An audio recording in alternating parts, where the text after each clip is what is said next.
guys, and welcome to RC Cincy. This is gonna be another RC Cincy's extra segment, but I feel like this is gonna be more of the roughly 3-week review of the Ender 3 S1. So I purchased this for many reasons. I've always wanted one of these. I've seen them since they've come out. They've been available at Micro Center. I would love going up there. Basically watched them in action print, just really did my research on it, and I always wanted one, but in the beginning they weren't as good. They had a lot more issues. They were more expensive. They weren't as widely, regarded as awesome experience. So after some time passing and realizing its potential and what I could do for the channel itself with this machine is unbelievable. So without further ado, this is my just over 3-week review. So I purchased this brand new from Amazon. The reason I chose Amazon, I was actually going to go to Micro Center and get it for $3.99. Which it sells usually anywhere from $3.99 to $4.29. And the only reason I got it from Amazon is 2 reasons. Number one is they were giving me a $150 bonus to get it with an Amazon card, $150 bonus. It was just a really nice bonus. It was going to take a nice big chunk out of the printer cost. So I said, why not? And they threw in a glass, I should have that out already, a glass bed. A lot of folks love glass beds. That's what they usually typically print with. And they threw that in with the machine. Now that's, I think that's a $20 or $30, I can't remember exactly how much a glass bed is, but they threw it in. Now, of course, you have to peel this up and then clean the sticky magnetic surface basically off of it, and then you would just use your little clips and then put on your glass bed, and that's pretty much it. So it's not bad at all to install. I don't want to do that right now. This sheet still has some life to it, and I also have another one right there, so I'm not quite ready to switch to glass yet, or I haven't found a reason to yet. Not saying that glass isn't better or whatever, not here to argue that. It's just in my particular use case, I'm sticking with it for now. So that was the second reason. So that kind of blew me away. I thought that was a good deal.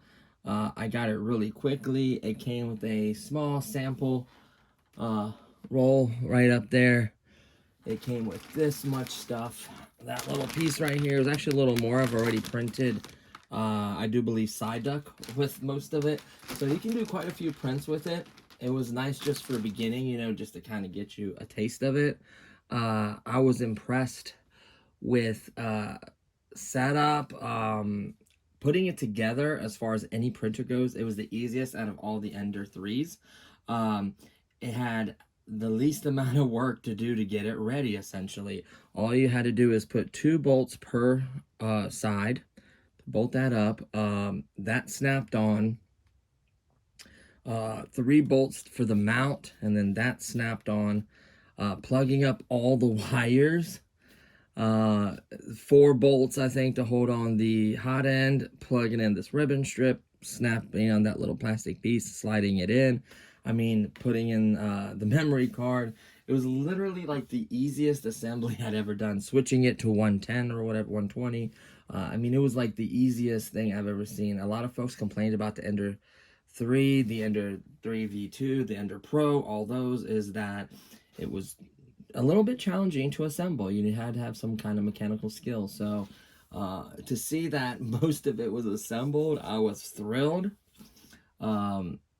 And got it together literally in no time, and I was pretty much ready to print. Now, of course, once you assemble it, there is some good old bed leveling, and then your Z offset, and then preheat and print. Honestly, the bed leveling is easy. It pretty much does it itself. It does take some time. There's 16 points it measures, and that way it knows how high to keep the tip off of the bed, so it figures out, the uneven or low spots or whatever it may be. So I thought that was really cool.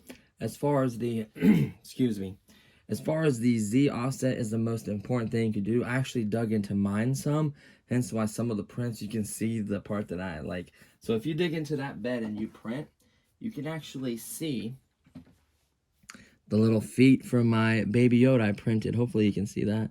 See those little baby feet right there from Baby Yoda? See the roundness of his body? It will dig into your bed, and your prints will have that. Now, obviously, I have another one. I could just rip this off, but it's not worth it to me to change it just yet. I can still move the print, you know, to this side or whatever.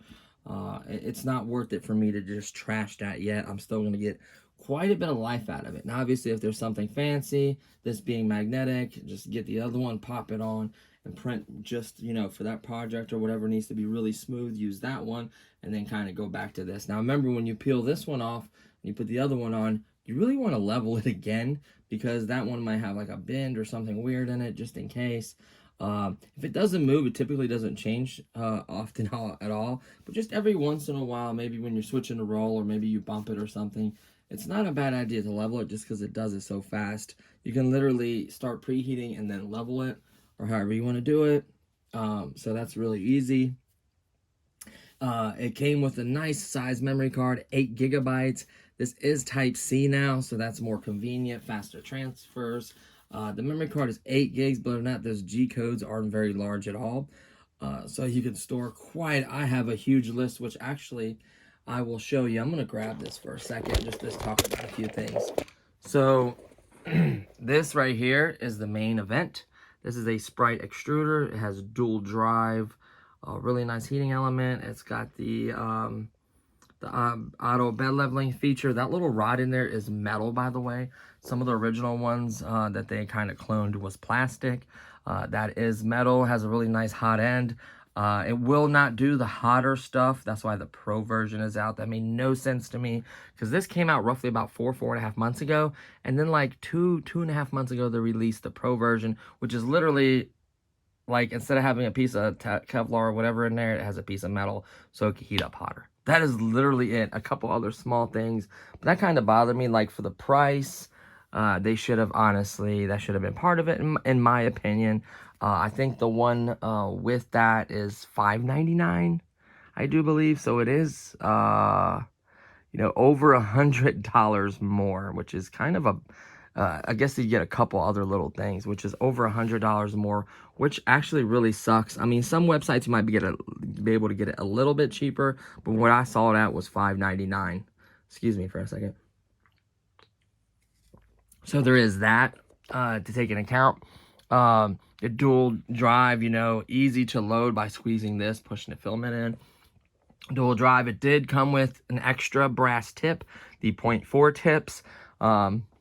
Those brass ones will get wore out depending what materials you run. You got to pay attention to that as well. As far as adjustability, is very easy. The tensioners on these are very easy to adjust, so you can keep your belts nice and tight. I really like that a lot. Very easy to deal with. Cable management is incredible. They got you always want to slide this through first and then click it in. You can't plug it in no wrong way. That black piece on the back just snaps in, and then the ribbon cable just slides in.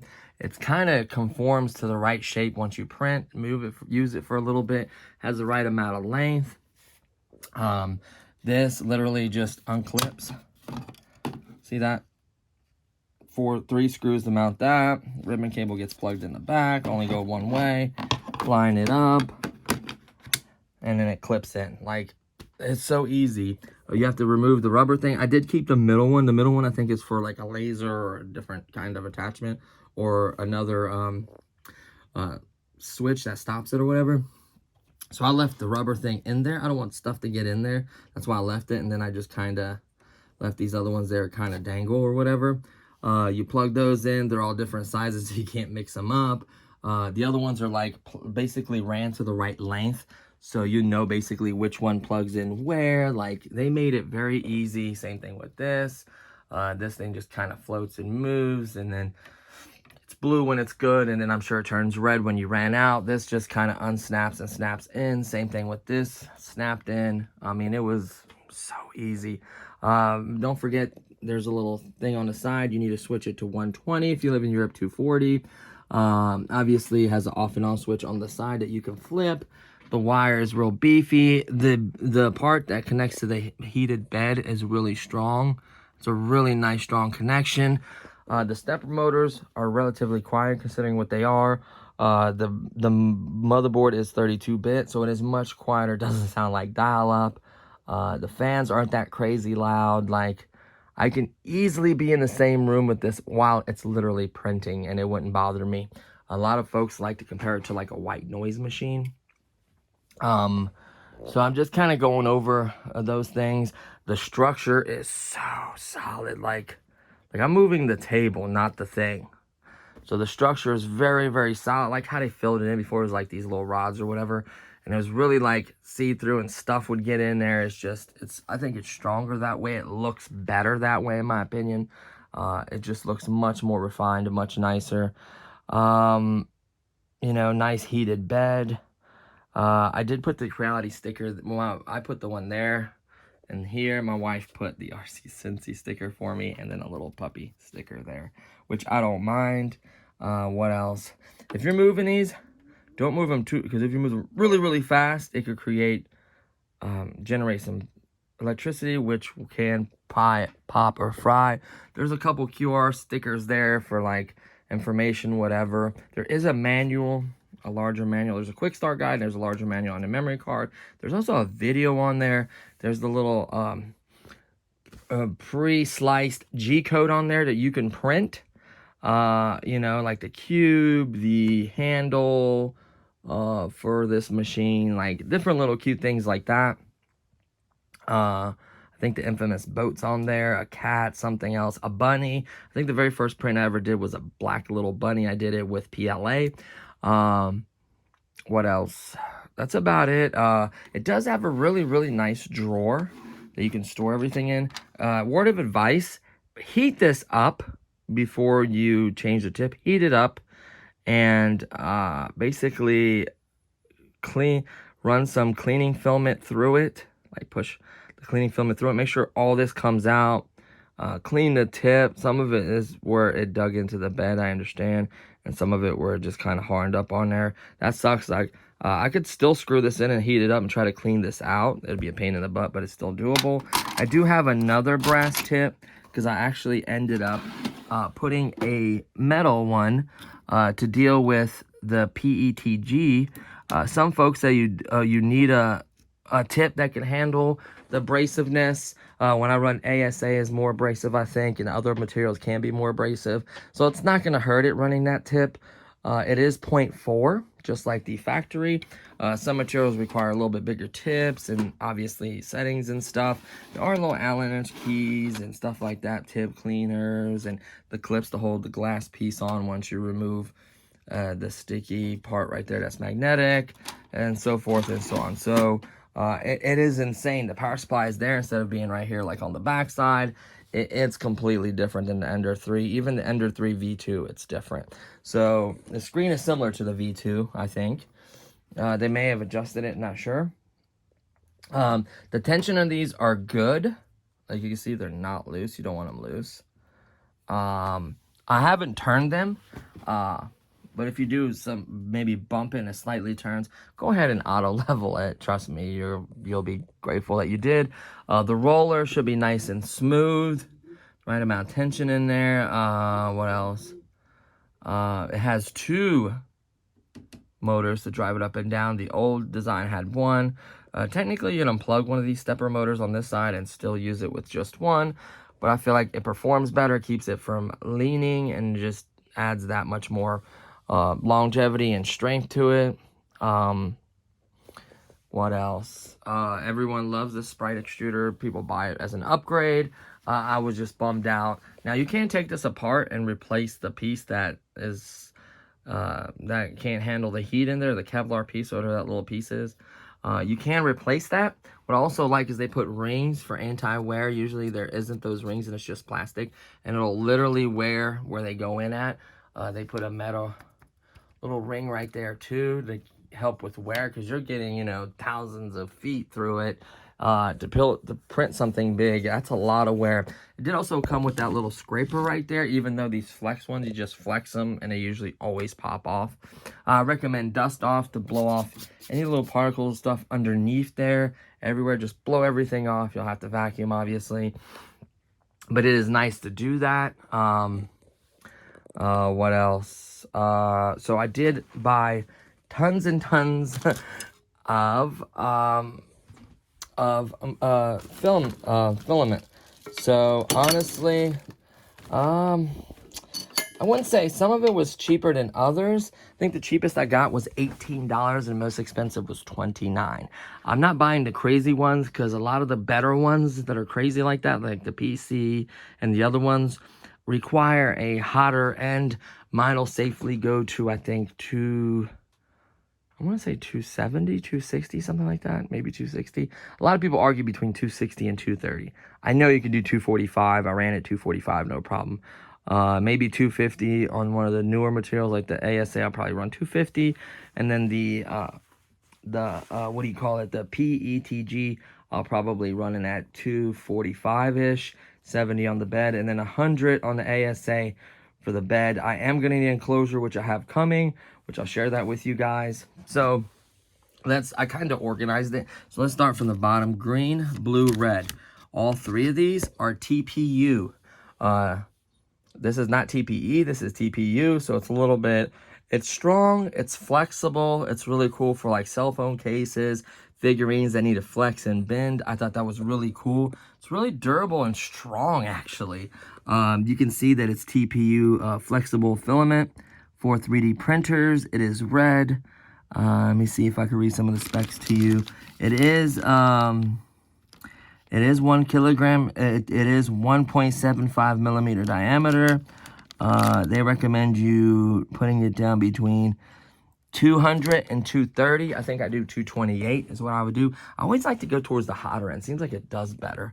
So we have the red, we have the blue, and the green. All of these are the same brands because I bought the blue and I really enjoyed it. It did well.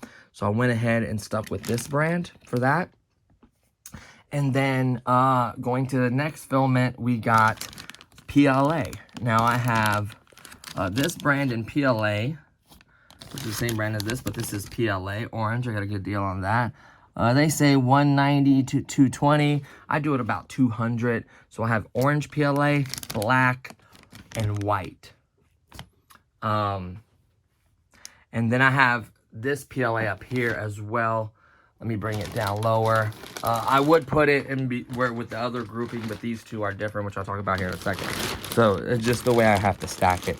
So this is the sample PLA that came with it. This is by Creality brand PLA. It's good.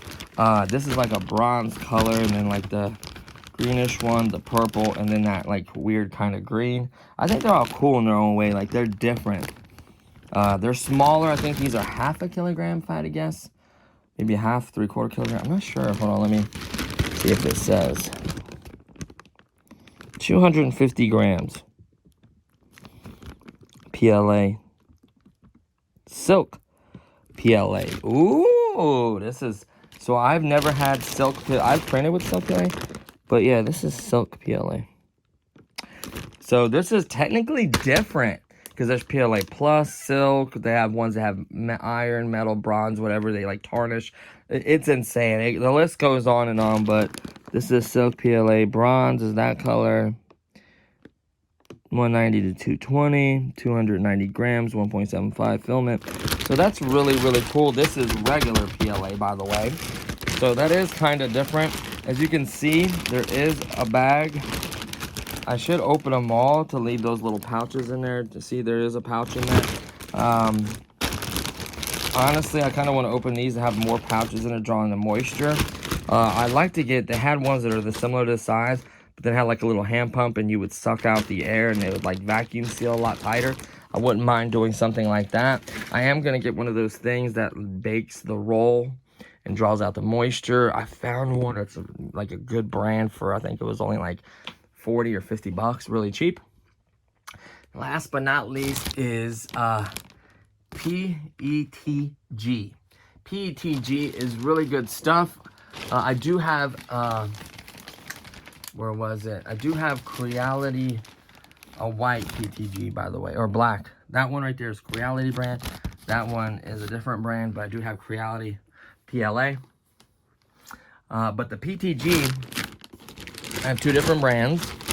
And this stuff, where's the stats at? I want to kind of talk about the stats on this stuff. So this stuff right here is pretty strong.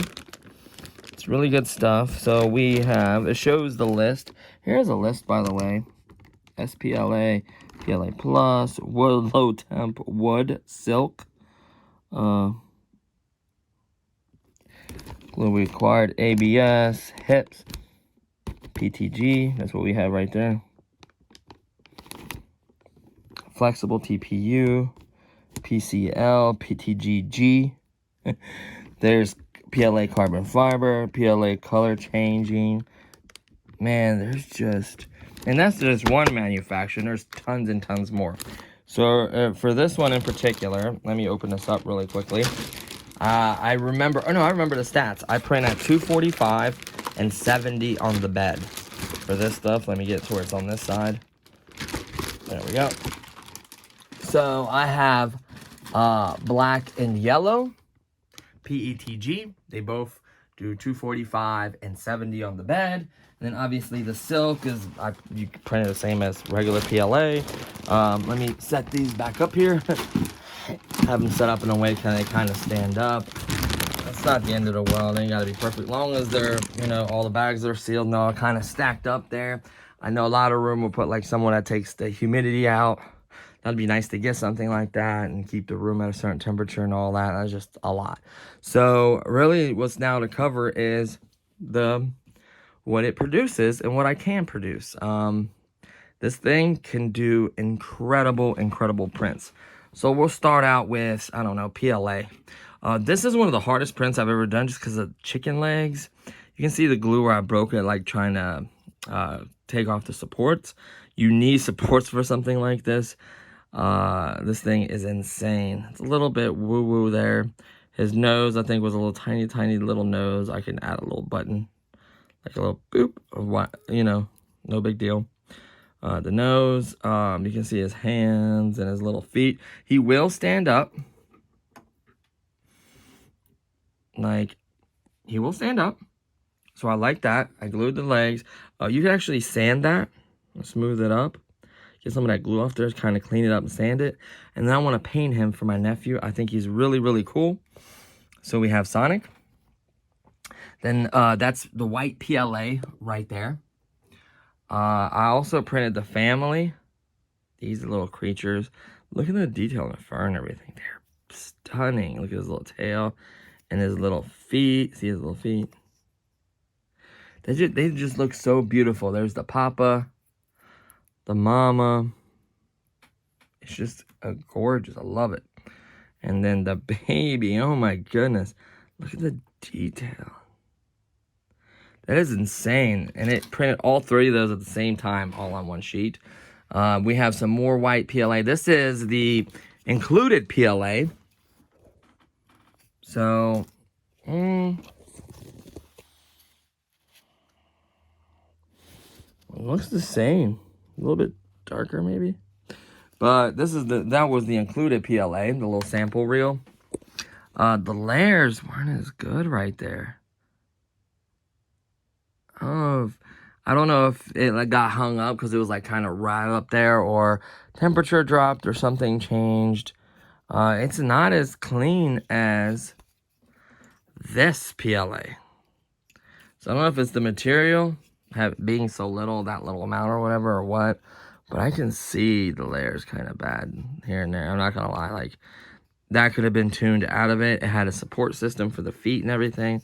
I mean, for the beak, look how far that beak hangs out.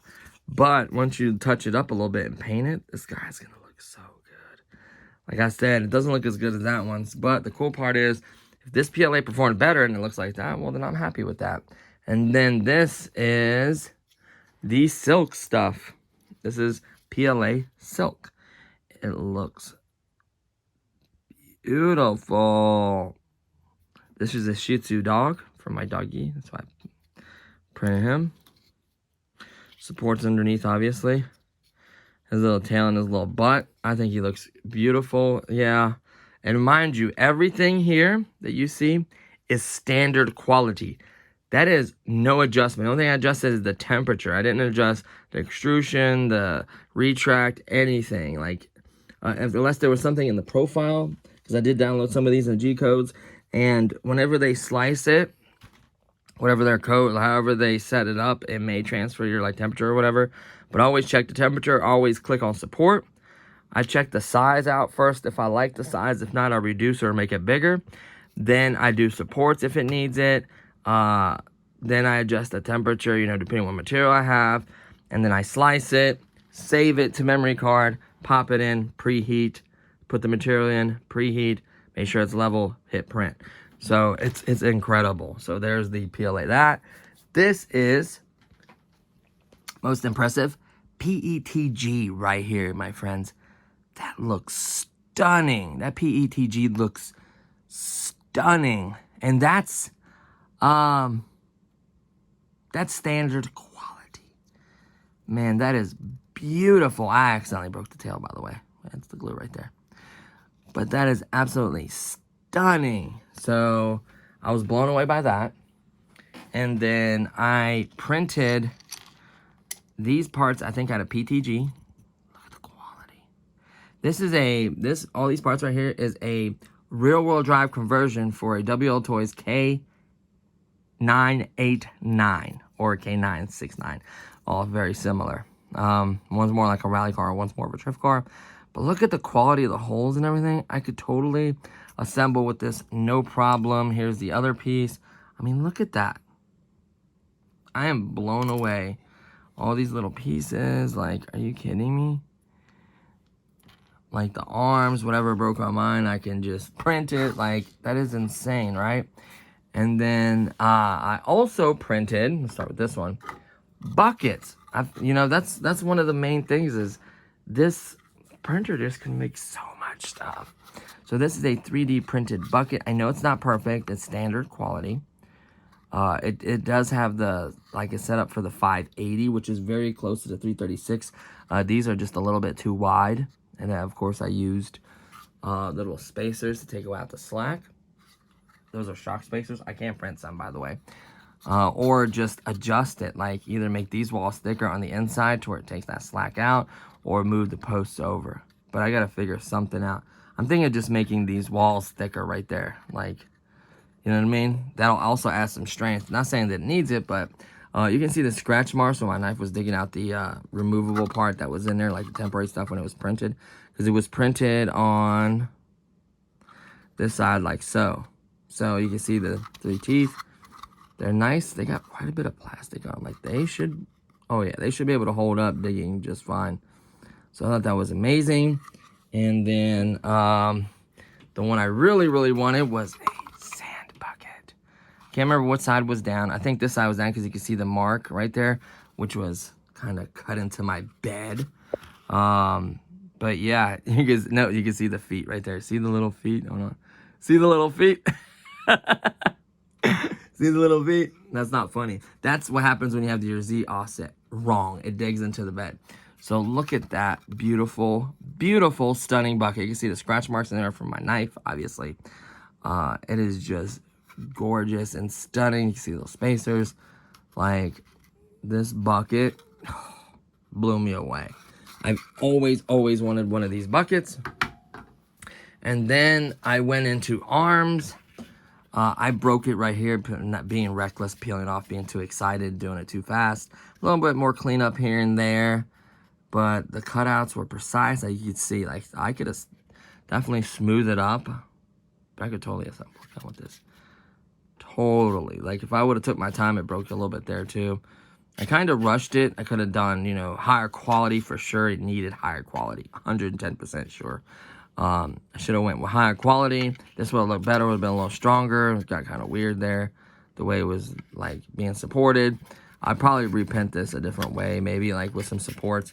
Maybe print it like this. I don't know. We'll see. I'll have to figure that out, like, because this is my first time ever printing anything like this. But I'll tell you what, that'd be a bad memory jam. Pow, pow, pow. CZ is what I have. Clones, so CZ75. So I may look into one of those and, like, do it in high quality and take my time with it. Maybe even better material, and then see how it goes. Now that I have the enclosure is one of the main things I needed. And then the ASA, which is stronger. But here's the thing. What I really want to eventually print is nylon or PC is the really extremely hard stuff. And there's better stuff than that does even better. But it's like hundreds of dollars per spool. I won't be doing that. But PC or nylon or some kind of nylon carbon or something like that is what I'm going to try to shoot for. I think that's going to be absolutely spectacular. So there is that. And then I wanted to 3D print a Tic Tac Gun. You can see his little feet again. See how that goes? And then it has like this piece that goes in there. It all goes together really well. If I get it in here correctly. I don't know which way it goes.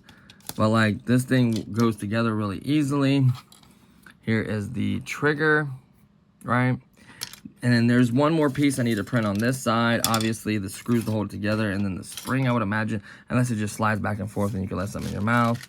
Like, I'll show you, like,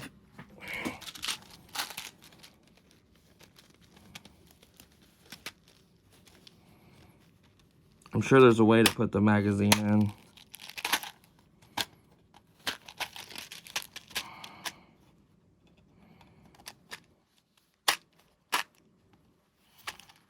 I don't know, but you can see, like, I had it in there the other day. It's kind of hard one-handed.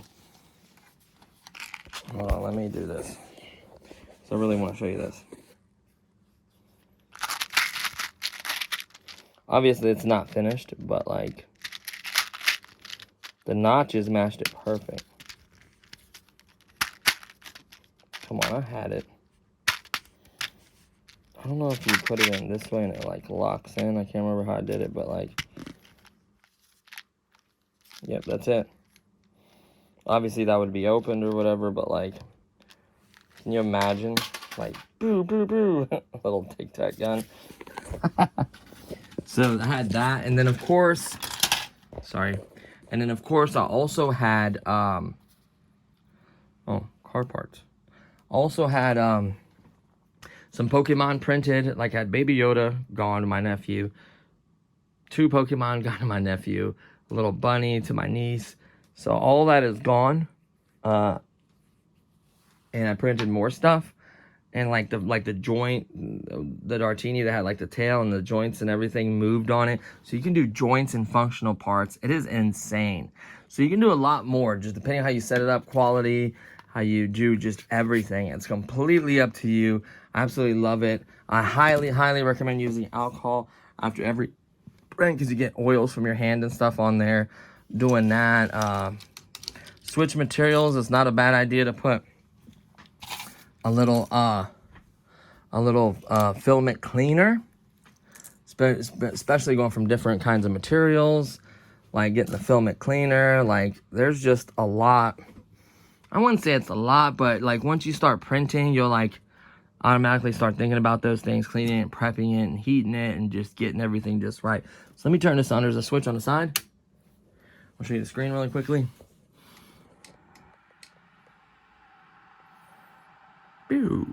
So there you go. So what I like about this one is it shows the current temperature. The temperature you're going to program it to is on this side.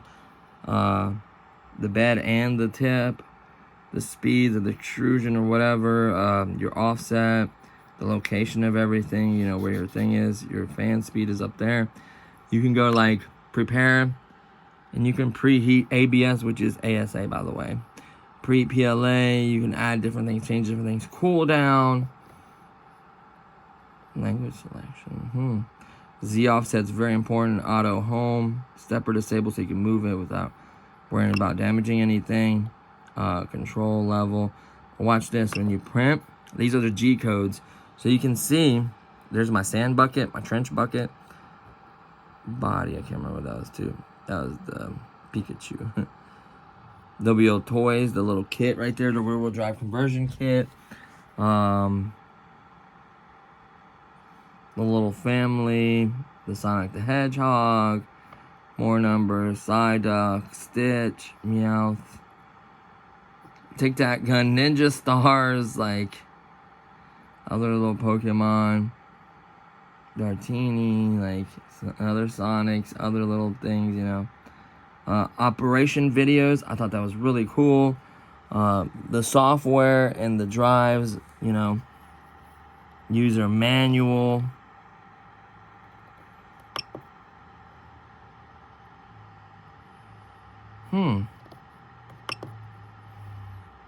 But yeah, so you can go to control.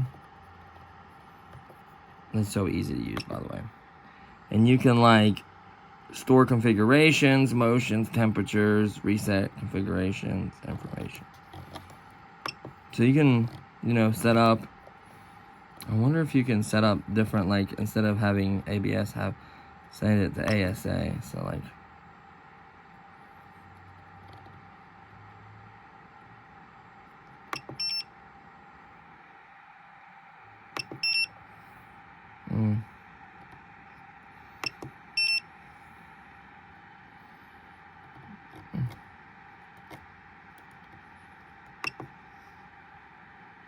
Bad temperature, NOS temperature.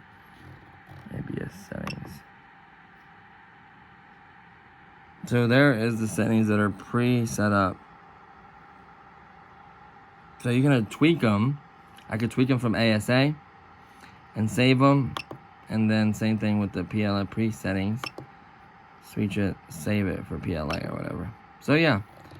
But, or you go in there and start heating it up to the desired temperature. And then hit print. Obviously, you would save the temperatures and stuff you want in the prints. And that's it. Like, it is beautiful. So smooth and easy. Mine is minus 3.05. Yours could be minus 2.82, 2.72. I had it 345 and it was just digging. Way, way too high. It was basically what was set from the fact I thought it was right. No. So get that piece of paper and feel how it's doing. You do not want to tear it up.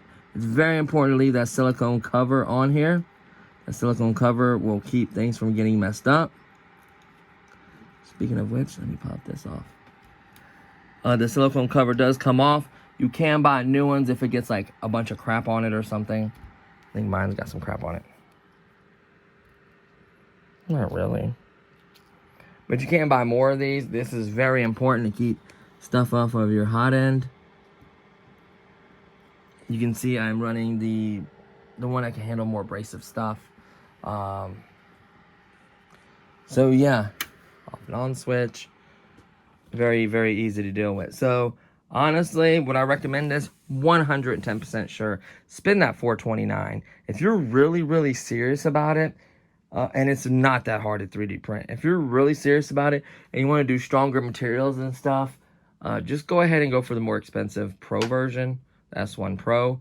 If not, and you just want to print PLA, PTG, ASA, TPU, PLA Plus, like there's still tons of stuff I could print. You're pretty much ready to go. You may need an enclosure for some of those. The enclosure I got was $56, and it's actually the Creality one, so it's really nice. Kind of has like a little clear window. Really nice Creality one, and I did buy a roll of black ASA, which is basically ABS but better. More, you know, more of everything. More heat resistance and UV light resistance, and yeah. So I'm super, super geeked to share that with you guys. ABS is strong. It has the same strong properties. Actually, some people say ASA is a little bit stronger. So, and it depends what kind of ASA from manufacturers. It's very important to keep those in those zipper bags. And I feel like there's something on the silicone that's driving me nuts. Just keep everything zipped up. Try to get all the air out you can. Put those little packets. I put the packet in the box and I put the filament back in the box. That way it's right next to the packets, right next to them. And it's drawing up all that moisture that they really don't need. PLA ain't as bad. PETG is really bad about it. And TPU is really bad about sucking up moisture. So keep that in mind. The enclosure is also going to help out with the smell and keeping the heat and controlling the heat. That's a huge thing. That's why I'm going with that. ASA isn't as like strong as ABS, has like a funky smell to it. So you do have to watch that and the fumes or whatever. I plan on enclosing it. Once I open it up, I plan on opening the door, just kind of fan it out really quickly. Just let all the smells go out, done. Like I don't plan on, you know, doing some crazy long print or something nuts. The heat, you know, the heated bed really helps out with keeping it from warping. Larger parts, you're definitely gonna need the enclosure and the heated bed, but like smaller ones, you may get away with not having an enclosure. It just depends on what you're printing. You know, you don't want to print something big and then it warp or whatever and ruin everything you spent all those hours on. You got to keep that in mind. And always keep the silicone cover on. Just double check everything. Make sure the belt's nice and tight. Everything feels good. And really, that's it. I think that covers everything I wanted to cover on it. Obviously, the bed is the same thing as this. It looks exactly the same, but just no marks in it. And it does come with a sticky thing that sticks to the metal part that heats up. I don't need to peel the sticky thing off. It's in perfect shape. I just basically need to maybe switch the cover if I'm printing something that I don't want markings or, you know, the show surface. It may have a support. It may not even matter, but just in case, I like to cover that base. And really, that's about it. Sorry, the computer's on in the background. The excavator, I just got done doing the video on the excavator. Check that out. That thing is complete, guys. Look at that. 100% assembled and fully functional. Like I said, it's 99% done. It just needs a little touch up here and there where I drilled the holes and some of the paint flake, touch up here and there, little things. It's nothing major. Maybe some adjustability and tweaking to make it smoother and nicer. Just simple stuff that I could deal with anytime. So I'm really happy about that. Got the fly. I may have mentioned I got the fly this weekend. So I'm really great weekend. My mom came home. My aunt, my family's here. It's just been really amazing. So hopefully you had a great weekend with your family. Enjoyed yourself. I'm really happy and impressed with the 3D printer. What you can do is, it's literally limitless. Like I went to like one site and had so much stuff. I couldn't even comprehend it all. It's gonna be mind-boggling. And that's what I love about it, is you can never print the same thing if you don't want to. Like, it's insane. Like, that's how cool it is. Like, you could always print something amazing or cutting edge or whatever. Like, it's gonna be nuts. So I cannot wait to share my results with you guys. So remember, store your filaments correctly. Try to do the best you can. I know everyone can have the fancy vacuum seal stuff and humidifier, you know, dehumidifiers or whatever, all that fancy stuff. Just do the best you can, and it wouldn't be a bad idea if you store them this way. It would not be a bad idea to get a little thing that bakes it, kind of removes all the stuff out of it. I know some people use their oven, but that one just kind of circulates and just heats it right and just dries it properly. So I'm gonna look into one of those. I think I've seen some for even for like 40-50 bucks, so they're fairly affordable. Like your Creality one's like 60, and that's like name brand, so I think it's 60, maybe cheaper. So just keep that in mind. There's other little brands that have really good reviews. Just watch the reviews, maybe watch some YouTube videos on it, and really, yeah, super geeked, super excited. I absolutely love it, guys. I'm gonna try to save this tip. I may take that one off and heat this one up and just try to save it, because I hate wasting stuff like this. Even the one that can handle abrasive materials, even that one wasn't that much. I think it was like maybe $19.99, or I know the brass ones are cheaper, but the ones that can handle the abrasive stuff is more. I think PETG is a little bit more abrasive than normal stuff. It can wear with time. And then ASA, I think, is a little bit abrasive too. So it's just nice to just not have to worry about that. I know PETG is the more abrasive one out of all of them. So just keep that in mind. And then you can get other mixes as well that has stuff in it that's abrasive. So keep that in mind as well.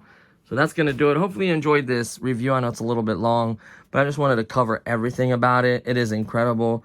As of right now, I would recommend it because I truly enjoyed it. It was extremely easy to set up, extremely easy to print and deal with. I know it's all about what you print with. Some stuff is harder than others, so I don't have like certain things, but you learn with time. You want to start doing those, you know, ABS, ASA prints. You want to start, you know, maybe getting the hotter end and do some other cool prints. Like it's limitless. And honestly, what I meant to say earlier was like, if you buy a version 2 and you do all these upgrades to it, it's the same cost. Might as well, in my opinion, just go that route, and I saved the $150. So I couldn't beat it. I had to do it. So there you have it, guys. That's my about a 3-week review or so, close to a month. I'll do one later, probably like in 6 months or something, after printing for a long time with it. If there's any major failures or anything breaking or anything happening like that, I will share it with you guys. Honestly, I think the pistol was 22 hours. I think this one was 8 or 9. This one was like 6 or 7. That was like 5 or 4. That was like 3 to 4. 2 to 3, 2, like, I've got quite a few hours here, not to mention the other Pokemon and the other stuff I've already given my nephew. So I got quite a bit of hours already on this machine, and it's like it's still brand spanking new, essentially. So love it. Absolutely love it. So thank you so much for watching, guys, and I'll see you guys in the next one. Peace.